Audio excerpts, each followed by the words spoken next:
पत्रकार भवन, पत्रकारांचा आरोग्य विमा यांसह पत्रकारांच्या विविध प्रश्नांसाठी पत्रकारांचा सहकारी म्हणून मुख्यमंत्री देवेंद्र फडणवीस यांच्याकडे पाठपुरावा करू, या संदर्भात लवकरच एक बैठक देखील घेऊ अशी ग्वाही राज्याचे ग्रामविकास मंत्री जयकुमार गोरे यांनी बोलताना दिली आहे। महाराष्ट्र राज्य पत्रकार संघ मुंबई डिजिटल मीडियाचे राज्यस्तरीय अधिवेशन Sanjay Bhokare group of institutes मध्ये पार पडले। याचे उद्घाटन ग्रामविकास मंत्री जयकुमार गोरे यांच्या हस्ते झाले।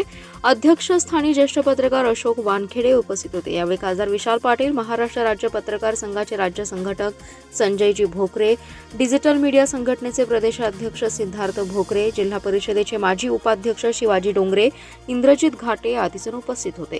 जयकुमार गोरे पुढे म्हणाले, पत्रकार बांधवांनी मोठी साथ दिल्याने राजे महाराजांच्या गर्दीत शेतकऱ्याचा मुलगा आमदार आणि आता मंत्री झालाय।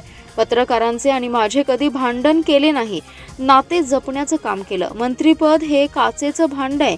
जीवनात अनेक चुका होतात, त्या सुधारण्याची संधी पत्रकारांमुळे मिळते। चुका दाखवल्या की त्यातून शिकण्याची संधी मिळते। राजकारणात खालच्या पातळीवर जीवघेणी स्पर्धा असते। जीवनात संघर्ष करायला लागला, अनेक खोटे गुन्हे दाखल झाले, एका बातमीमुळे अनेक जण संपलेत। 9 वर्षांपूर्वी घडलेल्या घटना काढायचं काम केलं जातं। माझ्या विरोधात झालेल्या सर्व प्लॅनची माहिती आहे, त्याचं रेकॉर्डिंग देखील आहे, पण त्यावेळी डिजिटल मीडिया त्यांच्याबरोबर न राहता माझ्याबरोबर राहिला, याचा ऋणी असल्याचं जयकुमार गोरे यांनी सांगितलं। पण मी भोकरे साहेबांनी काही गोष्टी इथं सांगितलेल्या आहेत की आपल्या या पत्रकार बांधवांचा विषय असेल, त्यांच्या निवासाचा विषय असेल, बाकी पत्रकार भवनाचा विषय असेल, मी आपल्याला अधिकचं खूप मोठंही बोलणार नाही, पण मी एवढं सांगतो की आपल्याला जे अपेक्षित आहे ते काम करण्यासाठी तुमचा सहकारी म्हणून लागेल ते करू आपण। मी काय मोठं आश्वासन देऊन जाणार नाही, पण तुम्हाला एवढं सांगतो की तेवढी पत माझ्या पक्षामध्ये, पार्टीमध्ये, सरकारमध्ये आहे की आपण तेवढं करू शकतो। आपण एक मीटिंग लावायला सांगितली, माझ्या संबंधित खात्याची मीटिंग माझ्याकडे लावू, पण बाकीची जी मीटिंग तुम्हाला जिथं लावण्याची आवश्यकता आहे तिथं आपण लावू।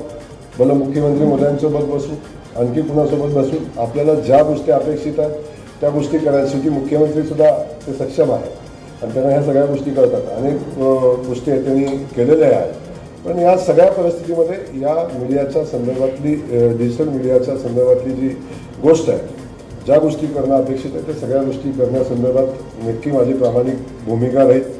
पत्रकार बंधू, आपण सगळेजण पुढे बसला आहे, माझी विनंती एवढीच राहील की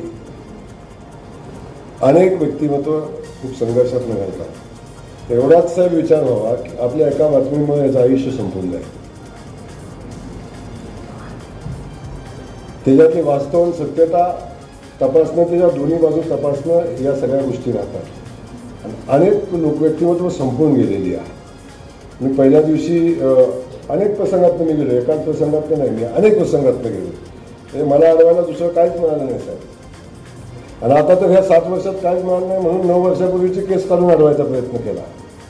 आता तर काहीच नाही मिळालं, आता सोडून काय सापडलं नाही म्हणून 9 वर्षापूर्वीची केस काढली, त्यालाही काय नव्हता बेस, त्यालाही काय बेस नव्हता। तर मी आत्ता सांगेन तुम्हाला, आत्ता जर माझा मोबाईल करणार, माझ्या विरोधात केलेला प्लॅन, त्याच्यामध्ये असलेली सामील असलेली सगळी लोक, सगळ्यांचं रेकॉर्डिंग माझ्याकडे आहे। मी फक्त तपास चाललाय म्हणूनच थांबलो। पत्रकार आता का बोललो फक्त की डिजिटल मीडियाला मी मनापासून धन्यवाद देईन। आज मी खऱ्या अर्थानं मी संजू भाऊ सगळ्या डिजिटल मीडियाला धन्यवाद देईन की एका पत्रकारावर माझ्यावर केलेला जो विषय होता, यामध्ये पत्रकारासोबत डिजिटल मीडिया नाही राहिली, डिजिटल मीडिया माझ्यासोबत राहिली साहेब। एवढा धन्यवाद देईन त्यांना की चूक बरोबर त्यांनी तपासलं, बघितलं। आत्ताही दाखवलं, 90च्या 90 बातम्या मी तुम्हाला दाखवेन, पण मला आनंद याचा आहे या सगळ्या मीडिया सोबत उभी राहील। अनेक मीडियाच्या लोकांनी मला फोन केला, भाऊ तुम्ही काळजी करू नका, आम्ही सोबत, आम्हाला माहिती आहे चुकीचं साहेब। असली माणसं कुठं मिळणार आहे?